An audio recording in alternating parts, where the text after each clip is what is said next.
Welcome back everyone. Well, time to look at the final episode of the animated series, The Counterclock Incident. Here we go. On Stardate 6770.3, the Federation Starship Enterprise is taking its first commander, Commodore Robert April, and his wife, Sarah, to a diplomatic conference on the planet Babel and his planned retirement ceremony, when it encounters a ship flying at fantastic speeds directly into a supernova. The Enterprise attempts to assist by grabbing the vessel with a tractor beam and looking onto it, but instead both ships are pulled through the supernova and into a negative universe where time flows backwards and everything works in a counterclockwise fashion. Consequently, everyone aboard the ship begins to grow younger. The young woman piloting the ship, Carla 5, takes them to her homeworld, Eret, and seeks the help of her son, a much older man named Carl 4. In a race against time for the increasingly de-aging Enterprise crew, they work out a solution for getting back home. With Captain Kirk and his crew members reduced to children, April, now a 30-year-old man, retakes command and must bring the Enterprise to safety before it's too late. The attempt to get back home is successful, and then he and his wife, Sarah, use the transporter to restore the rest of the crew to their proper ages.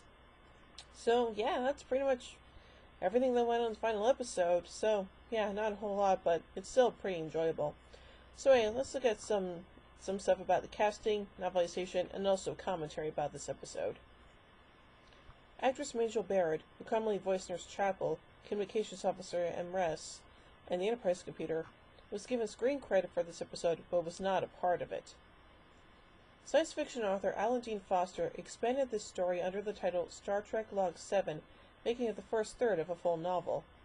He prefaced the animated story with scenes depicting a young Starfleet officer named Robert April being shown Matt Jeffries' original blueprints for a then uncompleted Enterprise and being told he was to be given command of the new ship, then following through to the christening of the Enterprise and Captain April giving the order to embark on their first mission. At the conclusion of the material from the animated episode, Foster adds a new story about the Enterprise being sent on a mission to secure a reclusive brother-sister team of scientists who are reported to have a new weapon capable of destroying planets. In the process, Kirk runs up against Klingons intent on acquiring scientists for the Empire and must contend with Captain Kumara, who he had known back in his academy days. Foster concluded his story by revealing that the Enterprise's adventure with the Klingons had been a test by an advanced alien race calling themselves the Wanderers. In fact, all of the inhabitants of the planet on which they found themselves, as well as the brother-sister scientists, were actually members of the Wanderers.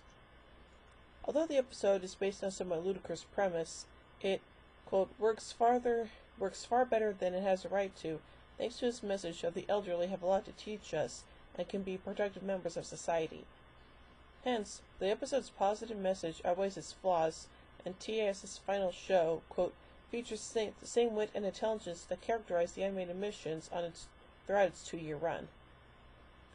During the final revelation at the end of Foster's novelization, it turns out that the entire adventure in the negative universe was just the first part of the Wanderer's test, with Carla 5 also being a Wanderer.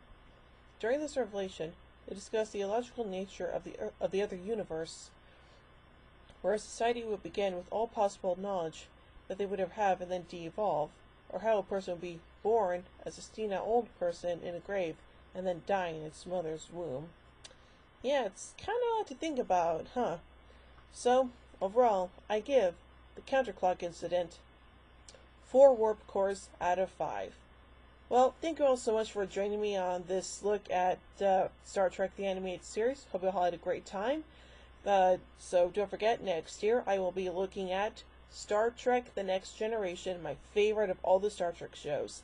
And also, beginning in October, I will be continuing my horror month reviews, and I will be looking at the Hammer horror movies with Frankenstein, Dracula, and the Mummy, so that should be pretty good. So yeah. Anyway, don't forget to like and also subscribe, and also be sure to ring the bell so you can be notified of when I upload videos. Should be easy peasy lemon squeezy. So yeah. Anyway, as always, thank you guys so much for watching, and hope you all have a great rest of September and all that stuff. So yeah, And also don't forget to check out my second channel, Who Being Queen, where I review episodes of Doctor Who and all that other fun stuff. And also subscribe to that channel, so ring the bell so you can be notified of when I upload videos from that channel and stuff. So yeah. So anyway, thank you so much for watching, and live long and prosper, everybody.